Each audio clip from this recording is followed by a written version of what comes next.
여러분을 모시고 꿈꾸는 믿음이란 제목으로 오늘 본문 말씀 중심으로 같이 은혜를 받고자 합니다. 꿈에 대한 일반적인 오해가 있는 것 같습니다. 예를 들면 꿈은 어린이들이 꾸는 것이다, 혹은 청년들이나 꾸는 것이다, 그런 오해들이죠. 그러나 오늘 본문에 보면 이 같은 꿈에 대한 오해는 기우고 또 한순간 사라질 수밖에 없습니다. 그것은 꿈은 젊은이가 꾸는 것이 아니라 꿈은 누구든지 꿀 수 있다. 나이에 상관없이 꿈을 꿀 수 있다. 심지어는 노인도 꿈을 꿀 수 있고 꾸어야 한다. 노인들은 꿈을 꿀 거다. 그런데 꿈을 꿔야만 한다. 당위예요, 당위. 꿈을 꿔야 한다. 노인이라고 꿈이 없다, 포기하고 살면 안 된다, 그런 거. 노인도 마땅히 꿈을 꿔야 한다. 아멘. 예, 꿈을 꿀 것이다. 많은 졸래는 반드시 꿈을 꿔야 된다. 이런 말씀인 것입니다.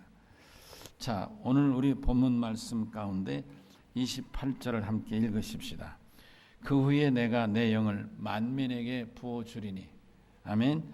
너와 자녀들이 장래일을 말할 것이며 너희 늙은이는 꿈을 꿀 것이며 너희 젊은이는 이상을 볼 것이다. 내가 너로 하여금 꿈을 꾸게 하리라. 아멘이시죠? 너희에게 영을 부어주리니, 아멘. 내 영을 만민에게 부어주리니. 그러므로 어린이도 젊은이도 노인도 가리지 않고 노인도 꿈을 꿔야 할 것이다. 내가 너희에게 꿈을 꾸게 하리라. 그러니까 누가 꿈을 꾸느냐? 오늘 우리 말로 말하면 성령을 받으면, 아멘이시죠? 하나님이 영을 부어주셔서 성령을 받으면 나이에 상관없이 꿈을 꾸게 된다. 여러분들이 꿈이 있으신가요? 그렇습니다. 너희 늙은이는 꿈을 꿀 것이다. 꿈을 꾸게 할 것이다 라고 말씀합니다.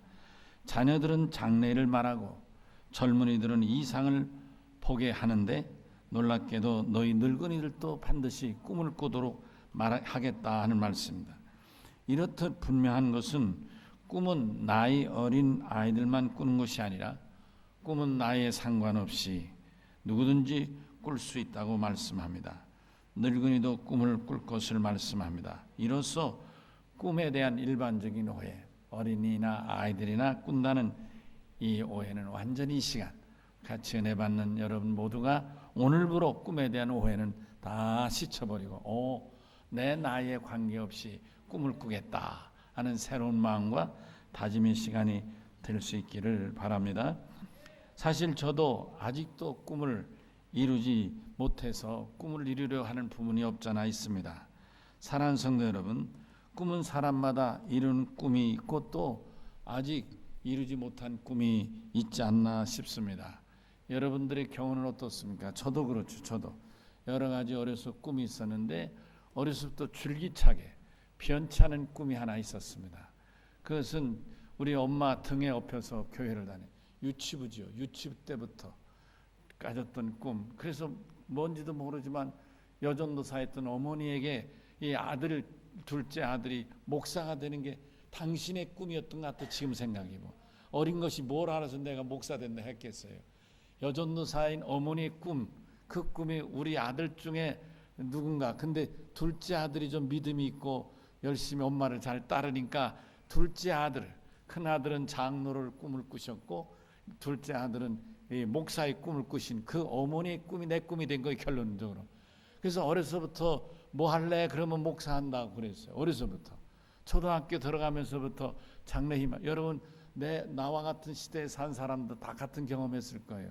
1학년 들어가면서부터 졸업할 때까지 해마다 장래 희망은, 그러면 저는 목사를 하겠다고 이렇게 써냈습니다. 하나님의 은혜로 감사하게도 이런 목사의 꿈을 이루었지만은, 그러나 아직도 제가 이루지 못한 꿈도 없잖아 있습니다. 물론 제 인생이 전혀 방향이 달랐기 때문에 그 꿈을 이루지 못했겠지만, 그러나 너무나 생생하게 어려서 꿨던 꿈을 이루지 못한 꿈이 나르는 오토바이 만들고 타는 꿈. 이거는 그냥 어렸을 때의 꿈이지 제가 그런 길로 살아오지 않았으니까. 그러나 그런 약간 황당무계한 꿈을 꾼 것도 실은 그 시대의 배경이 아닌가 하는 생각입니다.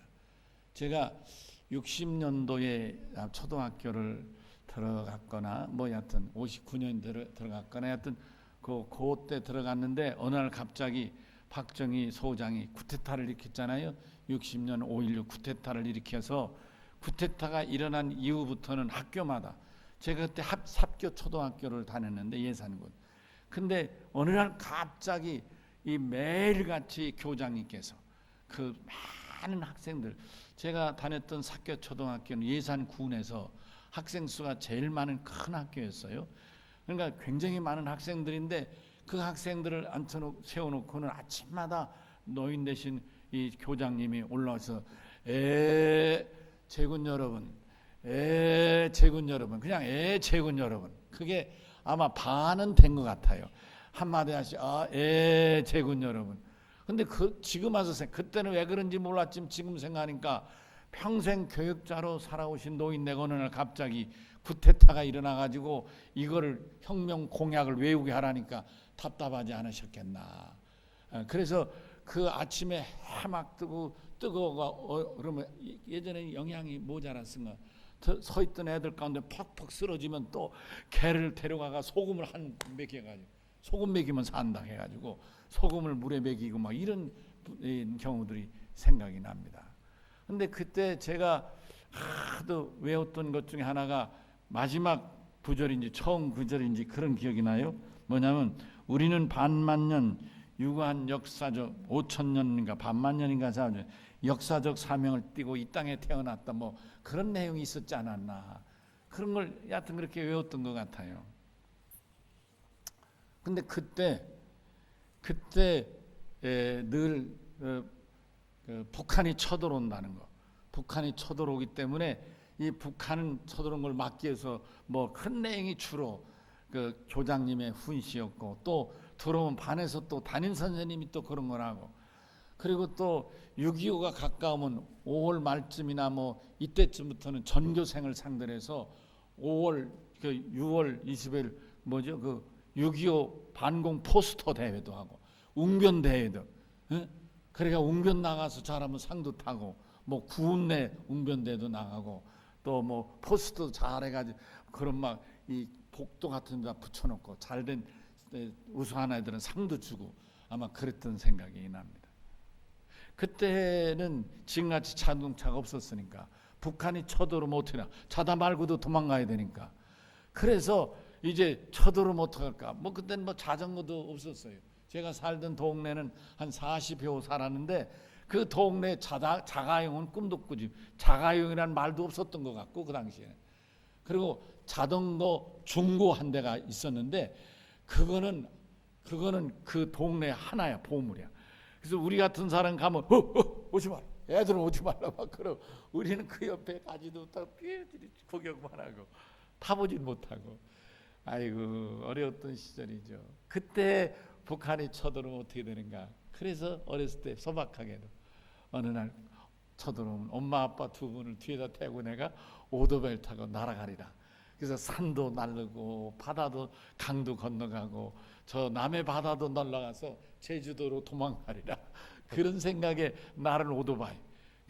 그런 오토바이 아직 없죠. 제가 꿨던 오토바이는 이 엔진을 평상시 타고 다니다가 막 그런 어떤 급한 상황 산을 나르고 바다를 넘어가려면 내가 이게 어떤 보단을 누르고 확 잡아당기면 뺑 그러면서 이 날개가 축축축 펴지는 거예요. 꿈이 축축 펴지는 날개. 그래가지고 뺑 하면 이제 날아가는 오토바이. 무슨 만화 얘기하는 것 같죠. 그러나 사실 그건 제가 꿈을 꿔왔지만 이 20살이 되기 전에 이 오토바이는 하나 만들어야 되겠다 하는 꿈을 꿔왔지만 20살이 아니라 3번을 지났는데도 아직 그거하고는 상관없이 그러나 저는 변함없는 꿈이 뭐예요? 목사에 대한 꿈이 있었어요. 오늘 제 얘기를 좀 많이 해서 이해해 주세요. 사실 목사에 대한 꿈을 어렸을 때부터 늘 꿔왔어요. 초등학교 때도 중학교 때도 고등학교 때도 꿈을 꿔왔어요. 근데 목사가 되는 이 과정 중에서 중간중간에 목사가 안 되고 다른 길로 갈 기회들이 있었지만 목사 후에도 또 다른 길로 갈 기회가 있었지만, 그러나 어려서부터 가졌던 이 엄마의 꿈이기도 하고 내 인생의 삶이기도 한 이 꿈은 변함없이 오늘까지 이르러 이제 여기까지 온 거 아닌가, 그런 생각이 듭니다. 제가 고등학교 때였던 기억이 납니다. 용사고 들으세요. 제가 그 당시에는 시험 쳐 들어가는 과정이었잖아요. 대구의 어느 고등학교에 시험을 쳤는데 제가 전교 1등이 돼서 들어갔습니다. 이제 2학년 되기 전에 1학년 중간쯤 됐는지 모르겠어요. 교감님이 저를 한번 불렀어요. 기획실인가 무슨 실이었던 것 같은데 오라고 해서 갔더니 교감님이 김근하 서라고 굉장히 반가워해주면서 여기 앉으라 하고 차도 주고 굉장히 저를 이렇게 VIP 대우를 해줬어요. 그러면서 김군이 우리 학교 들어온 거를 참 환영한다, 축하한다, 뭐 이렇게 얘기가 잘 나갔어요. 그래서 갑자기 왜 이런 말씀을 하실까 했는데 그때 저한테 제안한 얘기가 자네는 서울대학을 가야 되니까 문과를 지원하지 말고 반드시 이과를 지원하라. 우리 여기 선생님들은 아실지 모르는데 그분이 나한테 설명을 그랬어요. 문은 같은데 지원하는 학생이 이과보다 문과가 2배는 많다. 그러니까 경쟁이 더 어렵기 때문에 자네가 이 문과를 쳐서 서울대 가기는 어렵다. 될 수도 있고 떨어질 수도 있다. 문과를 쳐서. 그러나 이과에 들어가면 확실하다. 그러니까 확실하고 안정적인 이과를 택해라. 이런 내용이었어요. 근데 저는 목사가 돼야 되잖아요. 그래서 제가 그 말씀 듣고 선생님 저는 목사가 돼야 되는데요. 그랬거든요. 그러자마자 갑자기 이 자식아 뭐 그러면서 이 자식 미쳤나 막 그러면서 막 소리가 높아졌어요. 그 내용이 이제 뭐냐, 이 자식아 대구 시내 큰 교회 아들들 다 봐라 이 자식아 그러면서 공부 잘하는 놈들은 영대 경대 다 들어간대 임마. 너 미쳤나 이 자식아 무슨 너 뭐 목사 뭐 이런. 그 후에도 뭐 제가 박사학위 받고 연락을 드렸죠. 공부할 때. 그때 그 이민영 장로님이라고 뉴저지주에 사신 분, 성공해서 잘 사는 분이었죠. 그분이 제가 군대 제대할 때 이제 이민 수속을 다 밟아놓고 서명을 하면 같이 이민 가려고 저한테 권했던 분이시죠. 그때도 제가 목사를 해야 되기 때문에 내가 못 가겠습니다. 그분도 놀랬죠. 장로 아들이고 당신이 집사인 대봉 장로계 집사 부부 집사였는데 그래 와 그래 목사 해야지. 그러고는 그분들은 갔어요. 세월이 많이 지났잖아요. 제가 박사과정 하면서 전화를 드렸어요. 얼마나 반가웠습니까? 어디라 김 목사 어디라. 대구 분이세요. 여기 오클라호마. 그분은 뉴저지에 사는 오클라호마. 와 무슨 일로. 실은 제가 지금 오라로치 유니버시티에서 박사 공부를 하고 있는데 이제 거의 끝나갑니다. 놀라시는 거예요. 와 미국에서 박사를 뭐 용사하고 들으세요. 미국에서 저같이 정식 박사하는 게 결코 쉬운 일이 아닙니다. 그러면 우리 집에 꼭 좀 다녀가라. 정말 어려운 박사를 했는데 그래서 사실은 제가 우리 아이들 4명하고 우리 부부가 6시 그 집에 갔어요. 학위를 받았죠. 학위를 받고 돌아오는 길에 물론 필라델피아에 있는 그 목사 친구 목사가 형님 여기까지 왔는데 우리 교회 와서 부흥회를 좀 해주세요. 그래서 이 사람은 내가 부흥회를 어떡하니 공부만 했는데 형님 그렇다.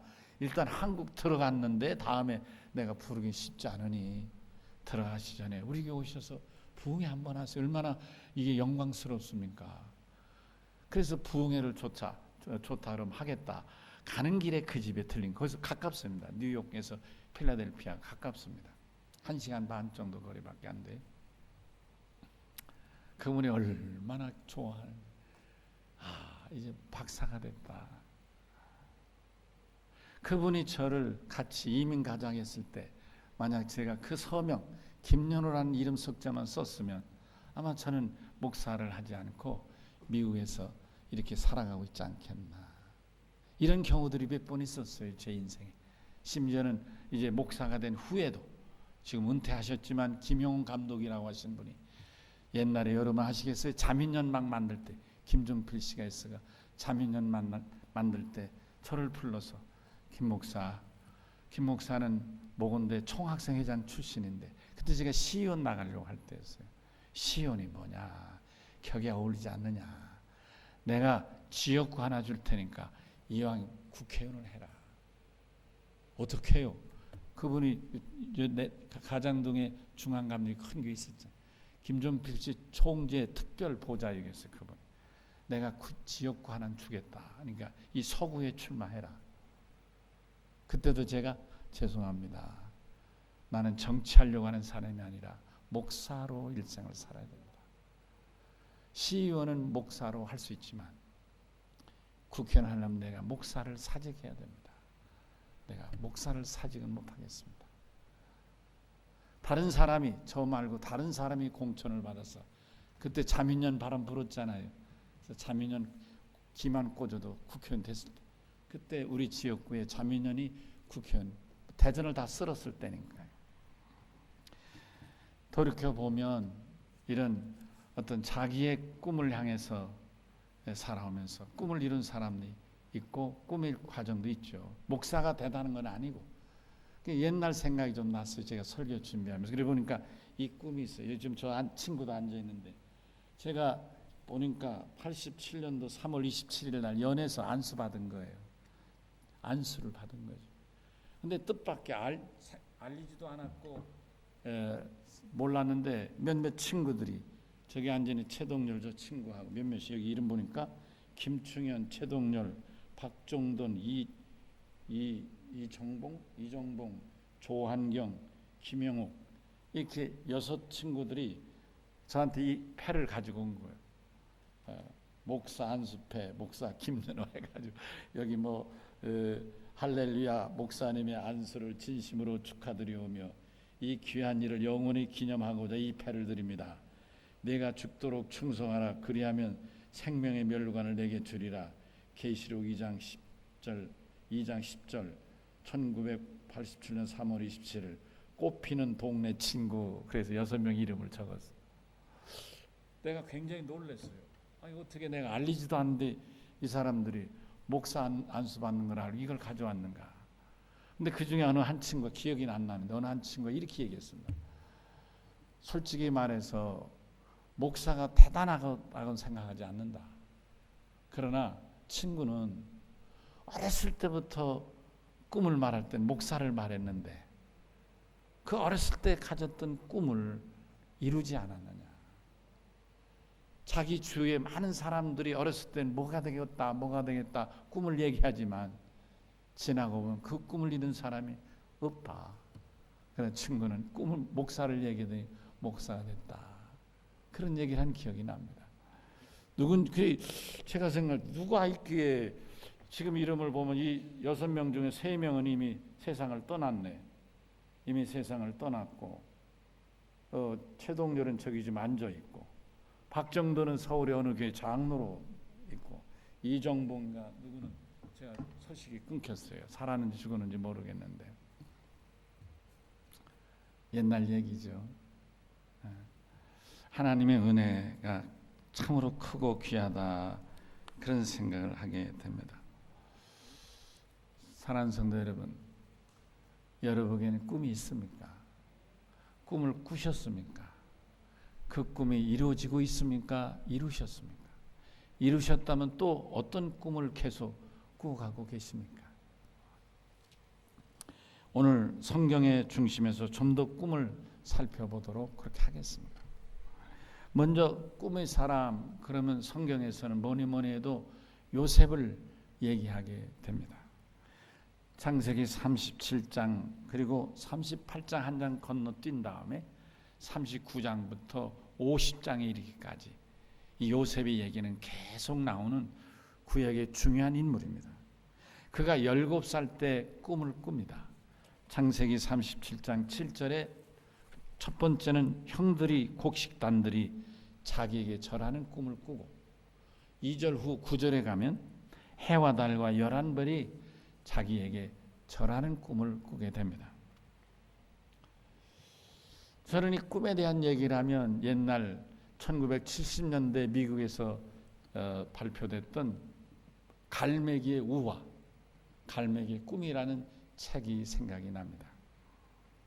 그 책은 이 리차드 바크라고 하는 사람, 소설가가 쓴 책인데, 그는 그 소설에서 갈매기를 의인화, 사람으로 이렇게 만들어서 메시지를 전하는데, 긴 그 소설에서 단 한마디를 전합니다. 그게 뭐냐면 높이 나르는 새가 멀리 본다. 이 한마디 명제를 말하기 위해 소설을 썼습니다.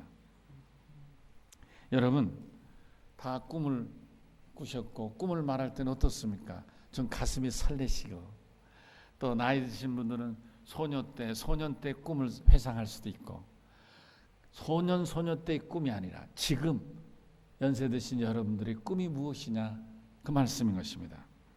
꿈은 행복하게 만들죠.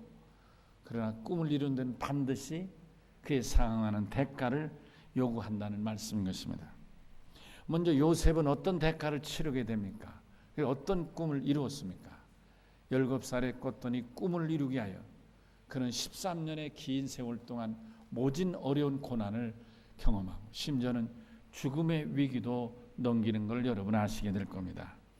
꿈을 꾼 때문에 형들한테 밑배가지고 죽임을 당할 뻔도 했고, 그래서 물 없는 웅덩이에 집어도 넣고 거기서 죽는 거죠. 굶어 죽는 거죠.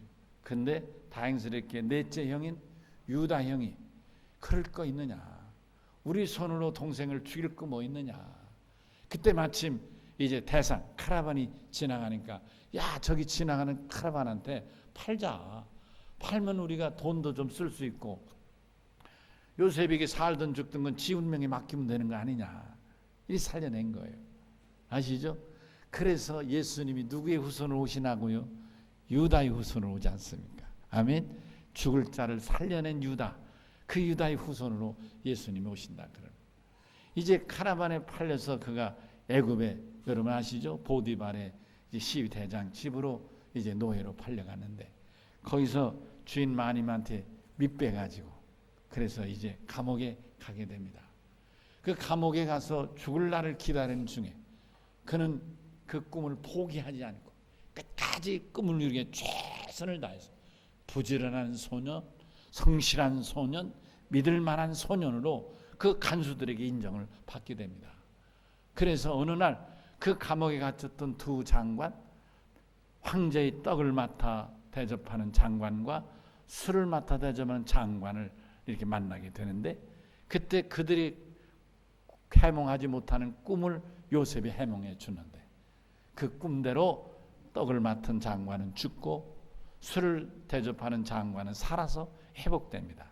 나라가 위기에 처할 때, 특별히 황제가 꿈을 꿨는데 해몽할 수 없을 때, 전국에서 찾고 찾다가 아무리 찾아도 없으니까 마지막으로 이 술 맡은 장관이 조심스럽게 옛날 자기 살아난 기억을 하고 황제에 쫓아가서, 실은 이런 소년이 감옥에 있으니 히브리 소년인데 한번 불러보시겠습니까? 그래서 황제 앞에 나가서 꿈을 해몽해 주지요. 그 꿈이 정확하게 맞고, 그로 인해서 이 요셉은 약관의 30세에 애굽이란 대제국의 총리 대신이 돼서 7년대 환란을 이겨내게 되는 것입니다. 이 7년대 환란을 이겨냄으로 인하여 애굽이란 대제국도 살려내고, 가난에 굶어 죽을 수밖에 없는 자기 아버지와 형제들과 조카들의 온 가족 70여 명에 이르는 가족들도 다 살려낼 수 있었습니다. 이 꿈의 성취는 단지 요셉 개인의 부귀영화를 위한 꿈이 아니라 자기와 함께한 가족과 공동체, 나아가서는 나라를 살려내는 위대한 꿈의 성취자가 된 것을 볼 수가 있는 것입니다. 여러분, 높이 나른 새가 멀리 본다는 이 명제로 쓴 갈매기 꿈도 그런 거 아닙니까? 이 갈매기가 유별납니다. 다른 갈매기와 같이 어울려서 고기도 잡아먹고 어울리질 않고, 지 혼자 뭔가 자꾸 오르려고 멀리 나르려고 자꾸 푸닥거리라고 막 그렇게 합니다. 그러다가는 너무 지치게 너무 힘차게 이제 이 날개짓을 하다 보니까 날개가 찢기기도 하고 털이 빠지기도 하고 그래서 바람에 어느 때는 곤두박질 쳐서 바닷물에 떨어지기도 하고 이런 어려움을 당합니다. 그때 친구들이나 주위의 형들이나 아버지나 이런 사람들이 야야 그러지 마라 그러지 말라고 말립니다. 네 주제가 갈매기인 줄 모르느냐, 너는 그저 갈매기로 태어났으니까 갈매기로 사는 거다 이렇게 자꾸 권면하지만은 이 갈매기는 그 말을 듣지 않고 계속 노력을 합니다. 계속 실패를 합니다. 그래서 점자 모욕도 당하고 왕따도 당하고 욕도 먹고 무시도 당하고 왜 너만 유별나냐고 네가 별거냐고 자꾸 그렇게 합니다. 무시하고. 그래도 이 갈매기는 그런 욕 먹고 무시당하고 왕따 당하고 이런 거 너만 유별날 거 뭐 있느냐 다 세상이 그런데 그러지만은 이 갈매기는 끝내 포기하지 않고 계속 날개가 찢기고 피가 나고 날개가 그래 뭐 곤두박질 당하고 그래도 포기하지 않습니다. 바람에 휘둘려 공경을 당해도 포기하지 않습니다. 계속 다른 새들은 바람 따라가고 고기 잡아먹고 여유롭게 갈매기 인생을 즐기지만 이 갈매기만은 그런 것을 포기하고 계속 날개죠. 높이 날아다 떨어지고 높이 날아다 떨어지고 높은 하늘에다가 날개 찢어서 곤두박질을 치고 그래도 또 도전하고 그래도 또 도전하고 아멘 한번 합시다. 그런데 말이죠, 영원히 그냥 그러다가 인생이 끝날 줄 알았는데 어느 날 갑자기 힘차게 확 날개를 짚고 오르는 순간 이 갈매기는 급기야 자기도 모르는 사이에 높은 창공을 나르고 있는 것을 알게 됐습니다. 그 순간 이 갈매기는 자기 부모들이나 형제들이나 자기를 조롱했던 친구들이 이 갈매기는 저 아래서 옛날과 똑같이 바다 가까이 날아가고 있는데 자기 혼자는 높이 노르고 있는 것입니다. 이제 다 내려다 보이고 동료 친구들은 다 자기를 부러워 바라보고 그리고 자기가 보니까 매일 예전에는 가까이밖에 보지 못했던 자기에게 맨 데까지 구름이 몰려오고 바람이 새고 또 고깃대가 어떻게 나르는 것을 멀리서도 볼 수 있는 높이 나르는 새가 된 것을 제가 발견하게 된다는 그런 내용입니다. 사랑하는 성도 여러분, 높이 나르는 새가 멀리 본다. 요셉도 이 새도 여러분 아무도 살지 않는 가지 않는 꿈을 향하여 끊임없이 도전하고 이게 내 인생의 마지막이 될지 모를지라도 도전하고 나가는 그 한순간에 꿈을 이루는 자들이 되었다는 말씀. 믿음의 사람에겐 하나님의 능력이 임하시면 오늘 본문에서처럼 반드시 꿈을 꾼다는 말씀. 하나님의 능력이 임하면 어린이도 젊은이도 노인들도 반드시 꿈을 꾸게, 내가 너희를 꿈을 꾸게 만들겠다는 말씀인 것입니다. 꿈을 꿔야 될 줄로 믿습니다. 어떤 대가를 지불해서라도 꿈을 이룰 수만 있다면 그 꿈이 나의 발전이고 우리 가정의 발전이고 우리 교회의 성장이고 우리 민족의 발전으로 이어지게 되는 줄로 믿습니다. 저는 여러분이 잘 아시다시피 지금 우리나라에 상당히 도전을 와닿는 일본의 경제 침략에 대해서 마음이 아프지만은 반드시 우리가 이거를 극복해내야 하는 그런 성숙한 시기에 와 있지 않는가. 여러분은 어떻게 받아들이실지 모르겠어요. 그러나 저는 부단히 노력해서 여기까지 온 입장에서 보면 어느 때는 반드시 이럴 때가 오지 않았겠는가. 그간에는 북한이 우리나라를 계속 침략한다, 핵무기를 만든다, 미사일을 쏜다 해서 계속 우리가 거기에 그냥 늘 덜덜 정치하는 사람도 북풍을 몰아서 정치도 해먹고 이런 악순환이 계속돼 왔는데 여러분 아시다시피 어느 날 북한하고 우리나라는 이제 뭐 GP 같은 것도 없애버리고, 이렇게 판문점 관광도 한 게 된다 하고, 정말 분위기가 좋아지게 되니까 이걸 지켜보다 못한 일본이 드디어 뒷다리를 걸고 우리를 뒤통수 치고 있다, 그런 말씀. 사실 저는 걱정을 많이 했어요, 사실은. 근데 요즘에 계속 인터넷에 나오는 신문 뉴스들을 보면 우리가 정말 마음만 하나 먹으면 우리가 기도하는 거예요. 정말 기도해서 사회 먹고 능력 얻고 우리가 기도로 우리나라가 뭉쳐만질 수 있다면 전화위복이 반드시 되리라고 생각해요. 개인이나 작은 상점이나 혹은 또 작은 공장이나 심지어는 삼성 같은 큰 공장이나 이런 여러 경우 당분간 피해가 있을 수 있다고 생각합니다. 감수하면 되지 않겠는가. 그 뭐 세 가지 원료 부품, 세 가지 소재에 대한 그 규제 얘기를 들었는데 요즘에 보니까 그거는 거의 극복이 될 것 같이, 물론 당장 다 된다는 건 아니지만 6개월 내지 1년이 지난 사이에는 뭐 자연스럽게 이미 시 운전을 하고 있어서 지금 재고를 가지고 있고, 그것 계산해 보면 별로 그렇게 우리가 영향받지 않고 할 수 있다. 정부가 세금 감면해주고 또 정책 지원해주고, 그러니까 예전에는 작게 생산해서 회사를 운영할 수 없었지만 정부가 재정적 지원하니까 또 삼성이나 SK 하이닉스 같은 안정적으로 공급을 받아만 간다면 충분히 가능하다.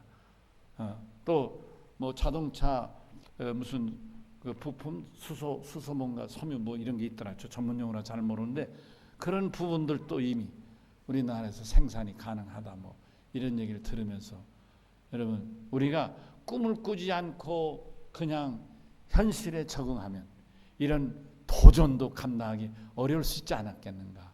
그러나 기업체들은지 어느 한 개인이든지 나름대로 그분들이 참 꿈을 꾸고 여기까지 도전해오고 애를 썼기 때문에 이 위기 가운데서 우리가 잘 대처해 나갈 수도 있을 것 같다는 희망을 갖게 된다, 그런 말씀인 것입니다. 사랑하는 성도 여러분, 오늘 이 더위에 잘 오셨는데 우리 한번 꿈을 같이 꾸십시다. 꿈을 나눠보십시다. 나는 무슨 꿈이 있는가? 여성들이 40, 50대쯤 되면 굉장히 우울증이 온대요. 왜 오느냐? 우울증이 왜 오느냐 그랬더니 그렇더나만요.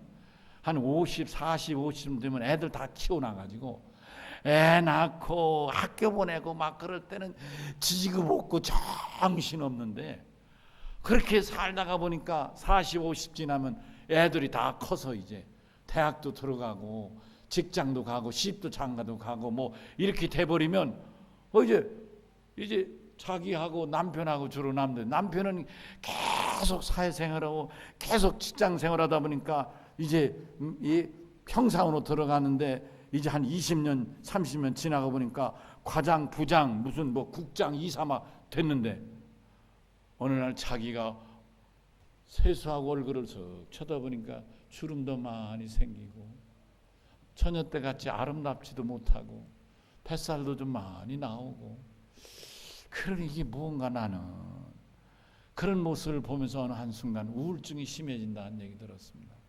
여러분, 우리 교회는 그런 분 없으시겠지만 꿈을 가지시기 바랍니다. 여러분들의 주름에 꿈이 있으면 그 주름이 빛날 것입니다. 아멘. 여러분들의 흰머리에 꿈이 있으면 보석같이 광채가 날 것입니다. 꿈을 꾸는 이가 되십시다. 꿈은 아니지만 뭐 그런 생각을 해봤어요. 제가 서울에 자주 다니면서 택시를 탑니다. 근데 하루는 택시 자가용을 탔는 영업용이죠. 자가용 영업용을 탔는데 연세가 굉장히 많아 보이는 거예요. 그래서 내가 선생님 죄송하지만 세월이 많이 지난 것 같으신데요. 내가 그렇게 물었대. 하하, 저 75이에요. 그러세요. 그러면 운전하신 지가 꽤 되셨겠어요. 한 50년은 됐지요. 어떻게 이렇게 50년을 한결같이 하세요? 내가 배운 게 있어야죠. 토박해 말투가. 조수. 옛날에 무슨 운전 학원이나 있었나 그냥 조수로 추록 조수로 따라다니며 욕먹고 얻어맞고 그러다가 군대 갔다 왔지요. 근데 못 배운 놈이 해먹을 거 있나요? 그러니까 군대 갔다 오자마자 면허 따서 운전한 거예요. 그러더라고요. 단순의 대답은.